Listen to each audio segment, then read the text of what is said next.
Ders bir konuşan bebekler. Hiçbir oyuncak bebekle konuştu mu? Evet, karşılık verebileceğini düşündüğüm bir bebeğim vardı. Gerçekten mi? Bu nasıl işe yaradı? Annem oyuncak bebeğin sorumluluğunu üstlenirdi ve ben de onun gerçek olduğuna inanırdım. Kulağa eğlenceli geliyor. Ne hakkında konuştun? Günümden ve hayallerimden bahsettik. Gerçek bir konuşma gibi hissettim. Bu çok yaratıcı. En sevdiğiniz oyuncak bebeğiniz var mıydı? Evet, Adil Zulci'dir. O benim en iyi arkadaşımdı. Çocukken oyuncakların bu kadar gerçek hissettirmesi şaşırtıcı. Ders 2 sabah egzersizi. Haftanın 5 günü her sabah egzersiz yapıyorum. Vay, bu övgüye değer. Ne kadar sürer? Her gün yaklaşık 1 saat sürer. Sonrasında kendimi harika hissediyorum. Bu çok etkileyici. Ne tür egzersizler yapıyorsunuz? Kardiyo ve kuvvet antrenmanını karıştırıyorum. Isları ilginç geliyor. Bir dengeye benziyor. Hoşuna gidiyor mu? Evet, onu seviyorum. Önümüzdeki gün için bana enerji veriyor. Ben de bir rutine girmeye çalışmalıyım. Kesinlikle. Ruh halinizi ve saygınızı gerçekten iyileştirebilir. Ders 3 odaklanma ve çoklu görev. Çoklu görev yerine tek seferde tek bir göreve odaklanmayı tercih ediyorum. Bu mantıklı. Size nasıl yardımcı oluyor? Daha iyi çalıştığımı ve daha az stresli hissettiğimi fark ettim. Kabul ediyorum. Çoklu görev bazen bunaltıcı olabilir. Kesinlikle. Senden ne haber? Nasıl çalışıyorsun? Ben de odaklanmaya çalışıyorum ama bazen dikkatim dağılıyor. Bu herkesin basına gelir. Geliştirilmesi gereken bir beceridir. Evet, belki odaklanmamızı sağlayacak ipuçlarını paylaşabiliriz. Harika fikir. Birbirimize hesap sorarım. Ders 4 rutinleri özelleştirme. Kesinlikle. Rutininizi tercihlerinize göre özelleştirebilirsiniz. Bu doğru. Rutininizde neye odaklanıyorsunuz? Sadigima ve hobilerime öncelik veriyorum. Beni mutlu ediyor. Kulağa harika geliyor. Kendi hobilerime daha çok hobi eklemem gerekiyor. Hangi hobilerden hoşlanırsınız? Resim yapmayı ve okumayı seviyorum. Beni rahatlatıyorlar. Bunlar harika. Onlara düzenli olarak zaman ayırmalısınız. Yapacağım. Kendimize zaman ayırmamız önemli. Kesinlikle. Denge hayatın anahtarıdır. Ders 5 Iş hayatı. Geçimini sağlamak için çalışanlar genellikle farklı zorluklarla karşı karşıya kalır. Doğru. Beyaz yakalı ve mavi yakalı işler var. Evet, her birinin kendi talepleri ve ödülleri var. Her rolün topluma nasıl katkıda bulunduğunu görmek ilginç. Kesinlikle. Her ikisi de kendi açısından önemlidir. Herkesin gösterdiği siki çalışmayı takdir ediyorum. Ben de. Dünyanın dönmesini sağlayan şey budur. Evet, başarı için ekip çalışması şarttır. Kesinlikle. Hepimiz birbirimize güveniyoruz. Ders 6. Yolda kalmak. Belirli hedefler belirlemek ve bir antrenman arkadaşına sahip olmak beni doğru yolda tutuyor. Bu akıllıca bir strateji. Antrenman arkadaşın var mı? Evet, tutarlı kalmak için birbirimizi motive ediyoruz. Bu harika. Destek almanın faydalı olduğunu düşünüyorum. Kesinlikle. Ayrıca egzersiz yapmayı daha eğlenceli hale getirir. Bana katılacak birini bulmalıyım. Maalesef.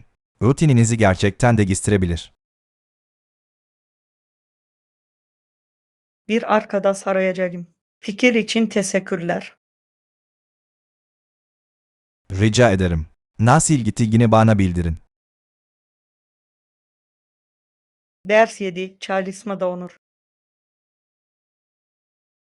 Hayatımızın onurunu pekiştirmek için bu çalışma devam ediyor.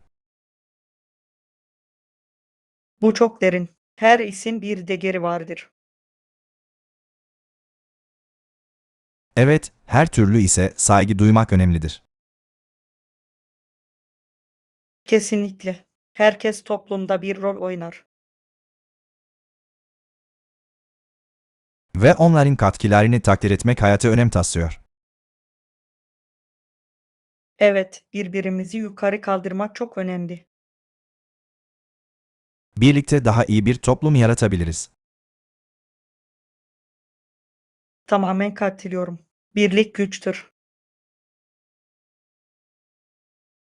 Bu mesajı tanıtmaya devam edelim. Ders 8. Planetaryum çözümleri.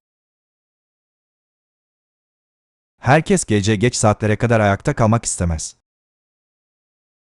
Bu doğru. Planetaryum yıldız gözlemi için ideal bir çözümdür. Kesinlikle. Yıldızları geç saatlere kadar görebilirsiniz. Üstelik eğitici ve eğlenceli.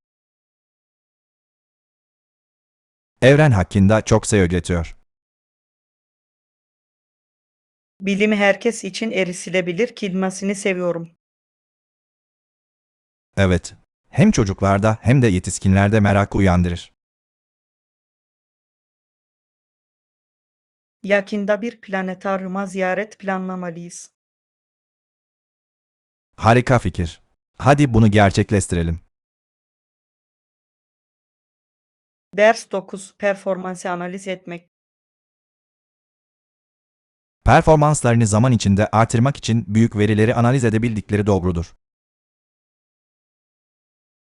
Evet, veri analizi büyüme için çok önemli. Şirketler bilinçli kararlar almak için buna güveniyor. Kesinlikle. Güçlü ve zayıf yönlerin belirlenmesine yardımcı olur. Ayrıca birçok alanda yeniliği teşvik ediyor. Verilerin dünyamızı nasıl şekillendirdiğini büyüleyici buluyorum. Gerçekten öyle. Veri odaklı bir çağda yaşıyoruz. Veri analitiki hakkında daha fazla bilgi edinmek istiyorum. Bu sahip olunması gereken değerli bir beceridir.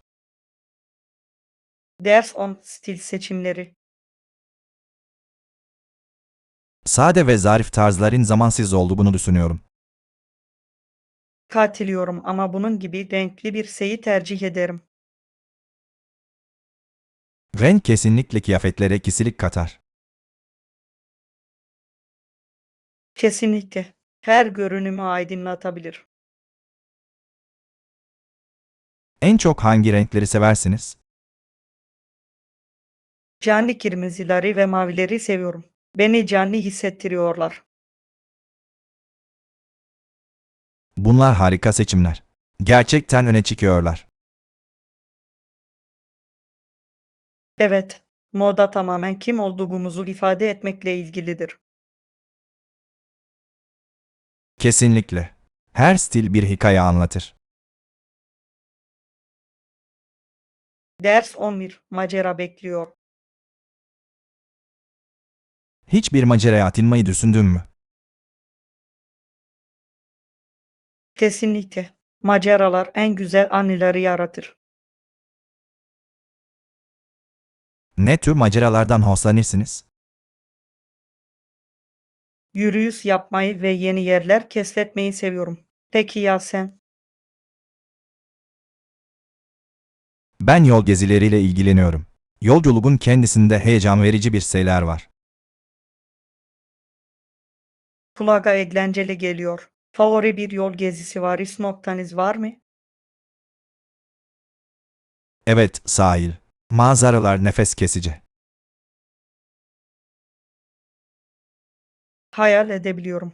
Doğanın bize ilham vermenin bir yolu var. Kesinlikle. Her anın özel hissettirilmesini sağlar. Ders 12. Benzersiz bulgular. Son seyahatinizden herhangi bir hediyelik ya siyasetin aldınız mı? Evet, ilginç bir küçük dükkan buldum ve bazı benzersiz el yapımı ürünler satın aldım. Kulağa ilginç geliyor. Ne tür eşyalar? Biraz çömlek ve güzel bir hesap aldım. Onlar türünün tek örneği. El yapımı şeyleri seviyorum. Bir hikaye anlatıyor. Kesinlikle. Her parça özel ve kişisel hissettiriyor. Nereye seyahat ettin? Deniz kenarında küçük bir köye gittim. Büyüleyiciydi. Tahmin edebiliyorum. Küçük kasabalar genellikle en iyi hazinelere sahiptir. Ders 13. Mimari harikalar. Yüksek tavanlı binalar hakkında ne düşünüyorsunuz? Çok etkileyici olabilirler. Ama muhtemelen kapıdan geçmekte zorlanırdım. Bu doğru. Bazı yerler çok büyük görünüyor. Evet ama boşluk ve yükseklik hissini seviyorum. Başka bir dünyada olmak gibi. Kesinlikle. İyi bir şekilde kendinizi küçük hissetmenizi sağlar. Ziyaret ettiğiniz favori bir binanız var mı? Barcelona'daki katedrali çok sevdim. Mimari çok etkileyiciydi. Kulağa harika geliyor. Bir gün görmeyi çok isterim. Ders 14. Mükemmel otel. Bir otelde ne arıyorsunuz? Merkezi konumdaki ve rahat bir şey istiyorum. Bu mantıklı. Erişilebilirlik önemlidir. Evet, tüm turistik mekanlara yakın olmak istiyorum. Otelleri mi yoksa kiralık tatil evlerini mi tercih edersiniz? Olanaklar için otellere yöneliyorum. Peki ya sen? Eşsiz deneyimler için tatil kiralamayı seviyorum. Bu iyi bir nokta. Her birinin kendine has bir çekiciliği var. Bir sonraki seyahatimiz için seçenekleri karşılaştırmalıyız. Ders 15. Sakespere sokakları. Adini Sakespere karakterlerinden alan sokakları fark ettiniz mi? Evet, Arden Park ve Romeo Caddesi gibi isimleri kullanmaları büyüleyici. Mahalleye özgün bir karakter katar. Kesinlikle. Etrafta dolaşmayı bir hikaye gibi hissettiriyor. İnsanların referansları bilip bilmediğini merak ediyorum. Bazıları olabilir. Ancak diğerleri sadece isimlerin tadını çıkarabilir. Her iki durumda da merak uyandırıyor. Kesinlikle. Harika bir sohbet başlatıcıdır. Bir ara o bölgeyi seninle keşfetmeyi çok isterim. Ders 16. Duyguları anlamak. Ona baktığınızda ne fark ediyorsunuz? Onun içinde ne olduğunu görüyorum. Duygular çok şey anlatır. Bazen bir gülümseme daha derin duyguları gizleyebilir. Evet ve onun nasıl hissettiğini sormanın önemli olduğunu düşünüyorum. İletişim daha iyi anlamamıza yardımcı olur. Kesinlikle. Önemli olan küçük şeylerdir. Kabul ediyorum. Birisinin yanında olmak güçlüdür. Gerçekten öyle. Bağlar yaratır. Her zaman birbirimize destek olmayı unutmayalım. Ders 17. Mağazaları keşfetmek. Henüz herhangi bir mağazaya göz attınız mı? Harika bir fikir gibi görünüyor. Tansim olmadı. Maalesef. Pek çok eşsiz yer var. Keşfetmek için heyecanlıyım. Ne tavsiye edersiniz? Yerel el sanatları ve özel yiyecekleri arayın. Bu çok ilginç geliyor. Yeni şeyler denemeyi seviyorum. Ben de.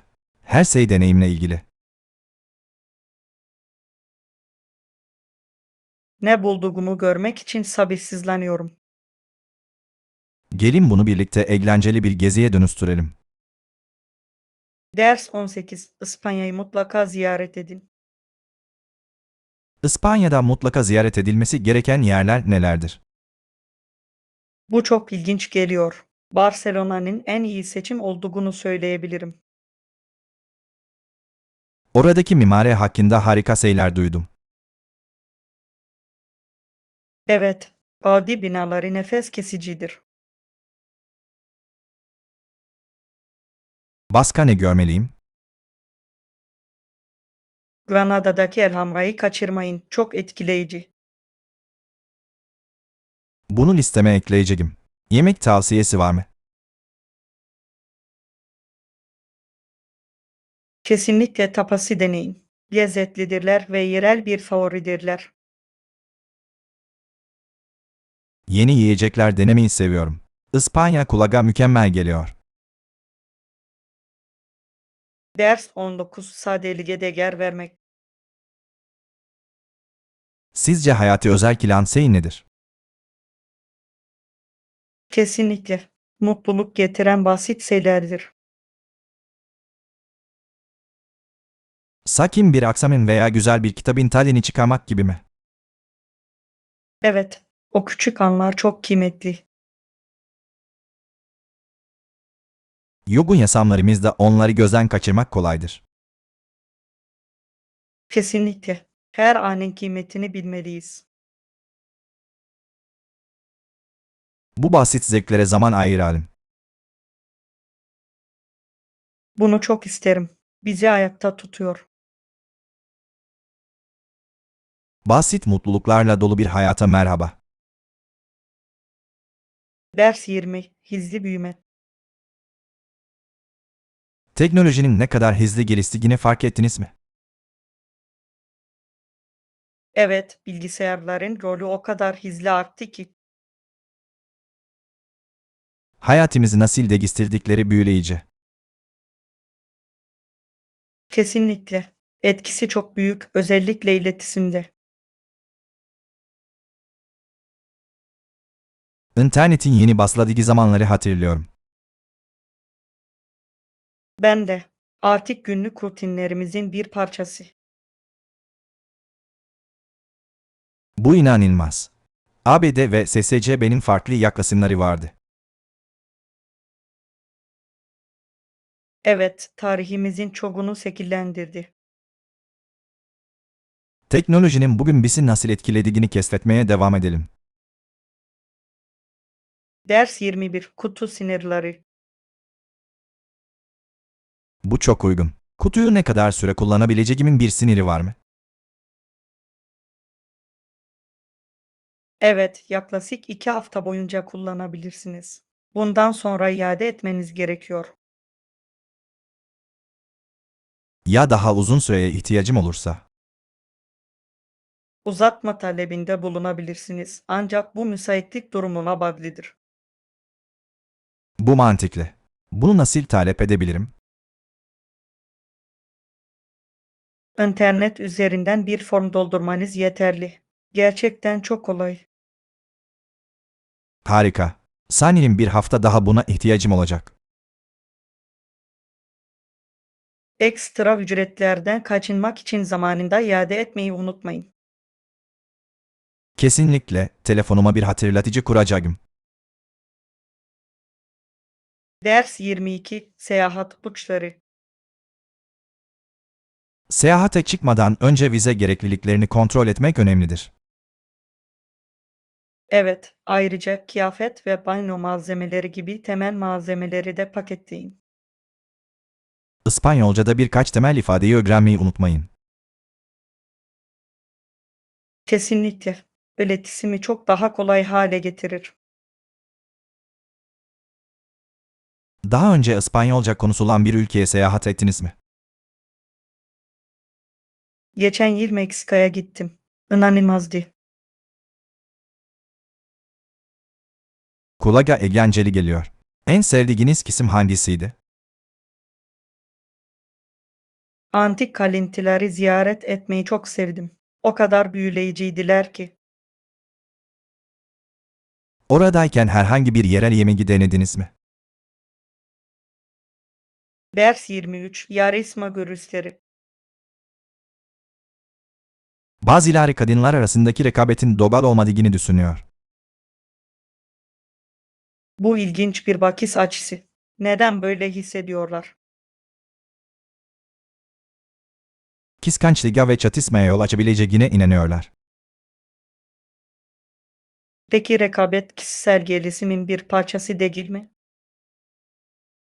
Kesinlikle. Kendimizi geliştirmemiz konusunda bizi motive edebilir. Kesinlikle. Sağlıklı rekabet çok faydalı olabilir. Peki kadınların birbirine destek olması hakkında ne düşünüyorsunuz? Bence bu çok önemli. İşbirliği güçlüdür. Kabul ediyorum. Birlikte çok daha fazlasını başarabiliriz. Ders 24. Tek başına seyahat macerası. Yani seyahat etmek oldukça maceralı olabilir. Kesinlikle. Öğrenmek ve uyum sağlamak için bir fırsattır. Tek başına seyahat etmenin en çok nesinden keyif alıyorsunuz? Kendi hizimde keşfetme özgürlüğünü seviyorum. Bu doğru.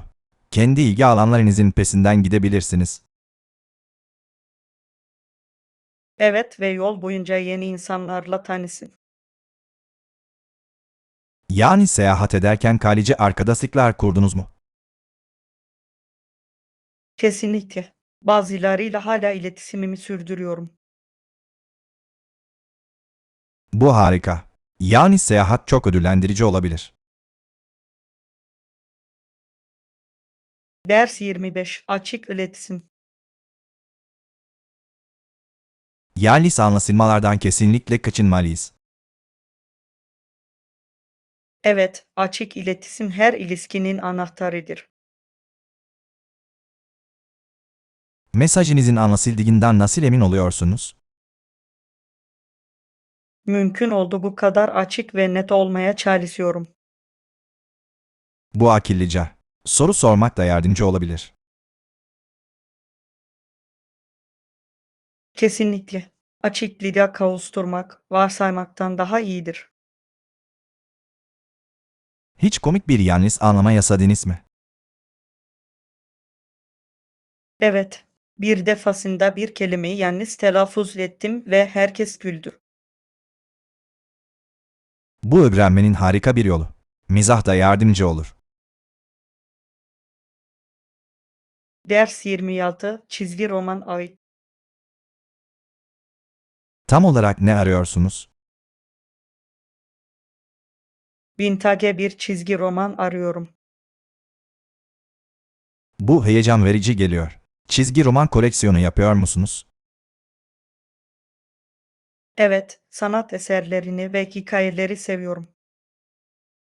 En sevdiğiniz çizgi roman hangisi? Klasik süper kahramanları gerçekten seviyorum. Bunlar zamansız. İyi magazalar buldunuz mu? Evet, şehir merkezinde nadir buluntuların bulunduğu harika bir mağaza var. Kontrol etmeliyim. Kulağa da bir hazine sandığı gibi geliyor. Ders 27 giydirme eğlencesi. İşte o zaman çocuklar farklı şeyler gibi giyinirler. Evet, sadece komik insanlar değil, aynı zamanda hayvanlar ve meyveler de var. Bir zamanlar süper kahraman gibi giyindiğimi hatırlıyorum. Kulağa eğlenceli geliyor. Prenses olmayı seviyordum. Çocukların giydirme sırasında çok büyük hayal güçleri vardır. Evet, kendilerini yaratıcı bir şekilde ifade etmelerini saklar. Giydirme oyunlarının çocuklar için önemli olduğunu düşünüyor musunuz? Kesinlikle. Kendine olan güvenini ve sosyal becerilerini artırır. Kabul ediyorum. Bu onların öğrenmesi için harika bir yol. Ders 28 çalışma saatleri. Her gün açık mı? Evet, haftanın 7 günü açıktır. Bu harika. Çalışma saatleri nedir? Sabah 9'da açılıp akşam 8'de kapanıyorlar. Ziyaret için mükemmel zaman. Tatillerde özel çalışma saatleri var mı? Evet, tatil günlerinde daha geç saat 10 civarında açılıyorlar. Bunu bilmek güzel. Rezervasyon yapabilir miyim? Evet, internetten yer ayırtabilirsiniz. Mükemmel. Web sitelerini kontrol edeceğim. Ders 29 kupaları hatırlamak. İlk kupanızı hatırlıyor musunuz? Evet, okulun spor etkinliği içindi. Çok havalı. Aldığınızda nasıl hissettiniz? O kadar gururlu ve heyecanlı hissettim ki. Bu anların bizimle birlikte kalması şaşırtıcı. Kesinlikle. Kalıcı anılar yaratırlar.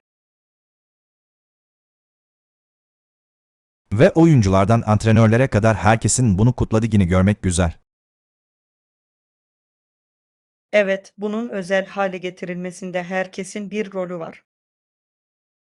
Sporu bu kadar birleştirici kılan şeyin de bu olduğunu düşünüyorum. Ders 30 açık iletişim. İletişimin her ilişkide önemli olduğunu düşünüyorum. Kabul ediyorum. Güven ve anlayış oluşturmaya yardımcı olur. Açık iletişimi nasıl sürdürüyorsunuz?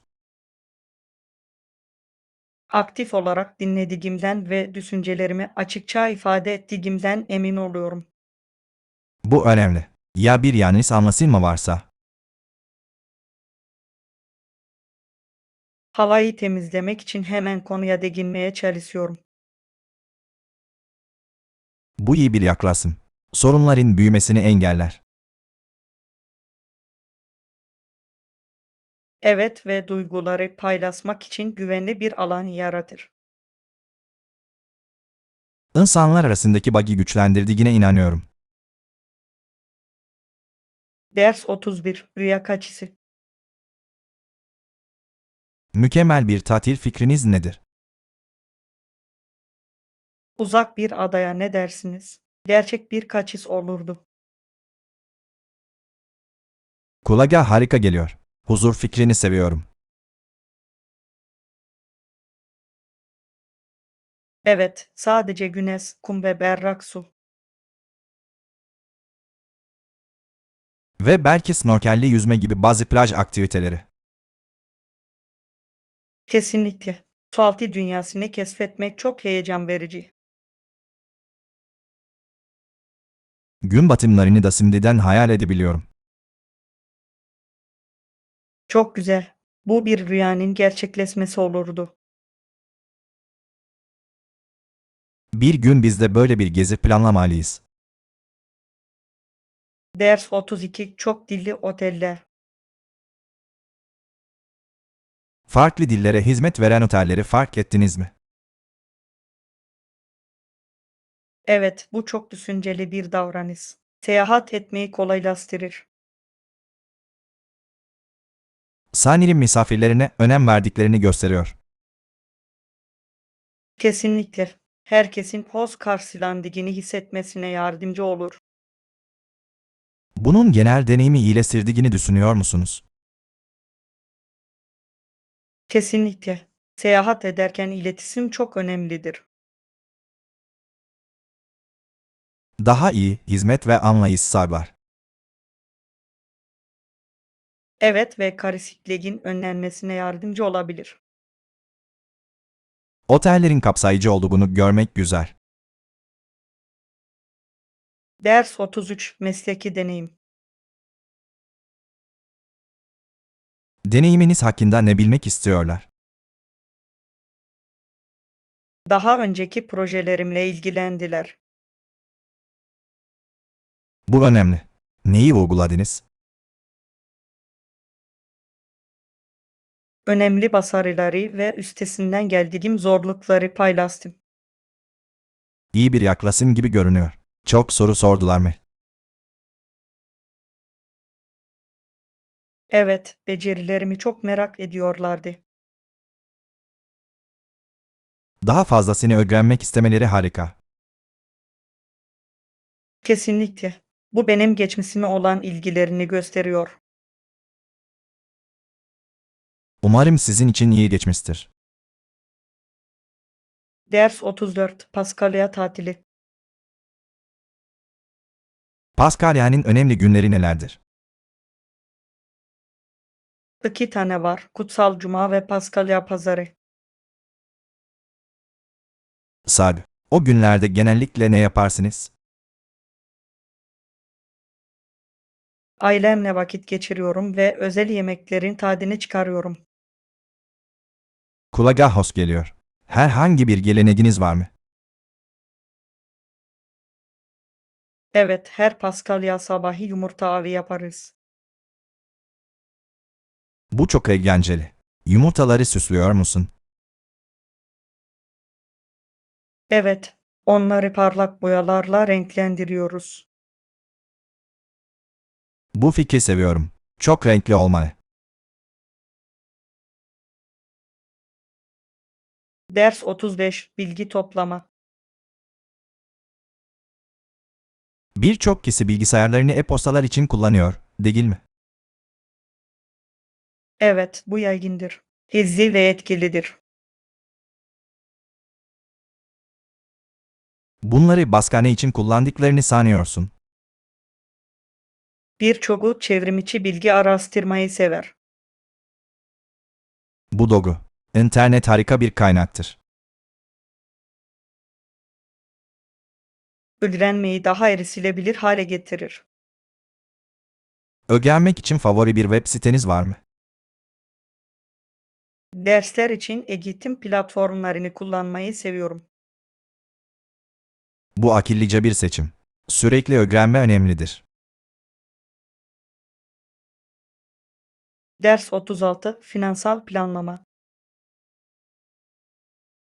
Finansal hususları da tartışmayı unutmayalım. Evet, bütçeleme her seyahat için önemlidir. Kesinlikle. Harcamalara bir sınır koymamız gerekiyor. Bu şekilde çok fazla endişelenmeden keyif alabiliriz. Sal, seyahat için ideal bütçeniz nedir? Makul bir miktar hedeflememiz gerektiğini düşünüyorum. Kabul ediyorum. Konaklama ve aktiviteleri kapsamalıdır. Ayrıca yiyecek ve hediyelik eşyalar için de tasarruf etmemiz gerekiyor. Evet, bunlar hızla toplanabilir. Ders 37. Hayvanat bahçesi ziyaretleri. Hayvanat bahçesinden oldukça uzakta yaşıyorduk. Bu yüzden oraya çok sık gitmiyorduk. Anladım. Bu düzenli olarak ziyaret etmeyi zorlaştırabilir. Ama ne zaman hayvanat bahçesine gitsek, hayvanlardan her zaman keyif alırdım. Ben de filleri ve aslanları izlemeyi çok severdim. Onlar büyüleyici yaratıklar. Favoriniz var mı? Zürafalar sanırım favorim. O kadar uzunlar ki. Zürafalar muhteşem. Uzun boyunları benzersizdir. Evet, yapraklara nasıl ulaştıklarını seviyorum. Bir ara hayvanat bahçesini birlikte ziyaret etmeyi planlayalım. Ders 38. Hobiler. İnsanların boş zamanlarında yapmaktan hoşlandıkları pek çok ilginç şey vardır. Kesinlikle. Hobiler çok tatmin edici olabilir. Babamın bir hobisi var. Model tren koleksiyonu var. Kulağa eğlenceli geliyor. Model trenler çok detaylı olabiliyor. Evet. Rayları ayarlamak için saatler harcıyor. Eminim onun için rahatlatıcı ve keyiflidir. Gerçekten öyle. Herhangi bir hobiniz var mı? Resim yapmayı seviyorum. Kendimi ifade etmeme yardımcı oluyor. Bu harika. Sanat gevşemenin harika bir yoludur. Ders 39. Tarihsel anlayışlar. İngiliz yönetimine ilişkin şikayetler gibi bazı olaylar Amerikan devrimine ilham vermeye yardımcı oldu. Evet, sömürgecilerin Britanya'ya karşı pek çok şikayeti vardı. Kesinlikle. Temsil edilmeyen vergilendirme büyük bir sorundu. Kesinlikle öyleydi. İnsanlar hükümete söz sahibi olmak istiyordu. Boston Çay Partisi de önemli bir protestoydu. Bu olay gerçekten onların hayal kırıklıklarını ortaya çıkardı. Evet. Daha fazla bagimsizlik çabresine yol açtı. Tarih büyüleyicidir. Özellikle de günümüzü nasıl şekillendirdiği. Kesinlikle. Geçmişten ders almak önemlidir. Ders 40. Adil tazminat. Tazminatımın adil bir şekilde ödendiğinden emin olmak istiyorum. Bu adil. Piyasa fiyatlarını araştırdınız mı? Evet, internette bazı ilginç veriler buldum. Ne keşfettin? Soğanki mavsim ortalamanın altında görünüyor. Pazarlık yapmayı düşündün mü? Kesinlikle. Becerilerim nedeniyle daha fazlasını hak ettiğime inanıyorum. Sağlam bir plana benziyor. Davamı destekleyecek daha fazla kanıt toplamam gerekiyor.